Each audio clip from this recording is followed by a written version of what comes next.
বন্ধুরা, কেস কাকে বলে? কেস বানানটা বা স্পেলিংটা হচ্ছে CASE, যেটা কোর্ট বিল্ডিং এ চলে। সেই বানানটা এখানে চলে, যেখানে কেস কোর্ট বিল্ডিং এর কেস হচ্ছে মোকদ্দমা, আর আমাদের কেসটা হচ্ছে তার বাংলা হচ্ছে কারক, যেটা আমরা বাংলা দ্বিতীয় বলতে কারক পড়েছি। তি যোগ অক সমান কারক, কর্তৃকারক, কর্মকারক, করণকারক, এই ধরনের এগুলো পড়ে গেছে। আচ্ছা, আমি এতগুলো কথা না বলে মূল কথায় আসি। কেস কত কারক, কেস কাকে বলে, ইংরেজির আরেকটি গুরুত্বপূর্ণ বিষয়।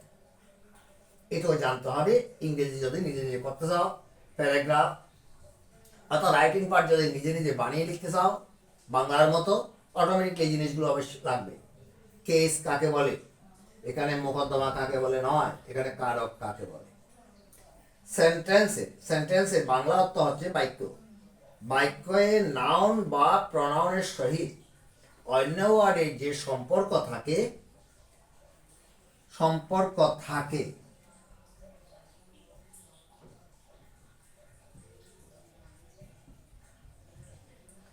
তাকে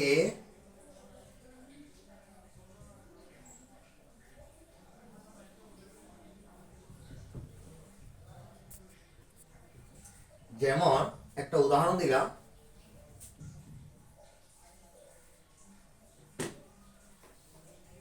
গিভ এক্সাম্পল আর কি।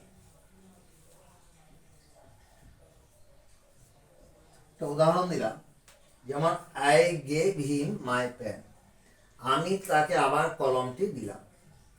আমার সংজ্ঞা প্রথমে লক্ষ্য করো। সেন্টেন্সের নাউন বা প্রনাউন। আই হচ্ছে প্রনাউন, গিভের ফার্স্ট টেন্সে গেভ হচ্ছে ভার্ব, হিম হচ্ছে প্রনাউন, মাই হচ্ছে পজিটিভ কেস, পেন হচ্ছে নাউন এবং কমন নাউন। তাহলে সেন্টেন্সে নাউন বা প্রনাউনের সহিত অন্য ওয়ার্ডে যে সম্পর্ক থাকে তাকে কেস বলে। গেভ দিয়েছিল, কাকে দিয়েছিল? আমাকে। কে দিয়েছিল? আমি। কাকে দিয়েছিলাম? তাকে। দেখো সম্পর্ক আছে কিনা। কার? আমার। কি? পেন। তা I gave him my pen, আমি তাকে আমার কলম দিয়েছিলাম। এইখানে কেস শেষ হলো, রহস্যটা রয়ে গেল সেই কেসটা কি কারণে প্রয়োজন। সেই প্রয়োজনটা আসবে কেসের কত প্রকার, অর্থাৎ টাইপস পড়ানোর পর। তখন কেসটা বুঝতে পারবে কি জন্য তোমাদের প্রয়োজন হবে। আর এটা যদিও প্রশ্নে দেওয়া হয়নি, সময়ের অভাবে আমি এখন বলে যাচ্ছি। কোনো কোনো বইতে, বেশিরভাগ বইতে, যে আমাদের টাইমও ছিল কেস 3 প্রকার: nominative case, objective case, positive case. কিন্তু আরেকটি কেস রয়েছে, যদিও বা আমাদের লেখাপড়ার ক্ষেত্রে খুব কম ব্যবহৃত হয়, কিন্তু অপ্রয়োজনীয় নয়, প্রয়োজনীয় এবং গুরুত্বপূর্ণ একটা ঘটনা। সেটার নাম হচ্ছে ভোকাটিভ কেস। তাহলে কেস কোনো কোনো বইতে লিখে আছে 3 প্রকার, সেটা অশুদ্ধ। কেস হবে 4 প্রকার: nominative case, objective case, positive case and vocative case. কেন প্রয়োজন হবে ইংরেজি করার সময়, এটার পর যখন ওই আলোচনায় যাব তখন বুঝতে পারবে। বন্ধুরা, আমি সেটা শেষ করে দেওয়ার আগে আরো একবার বলে যাচ্ছি, সেন্টেন্সের নাউন বা প্রনাউন। এই হচ্ছে নাউন, এই হচ্ছে প্রনাউন, এই হচ্ছে প্রনাউন, এই হচ্ছে প্রনাউন, এই হচ্ছে ভার্ব।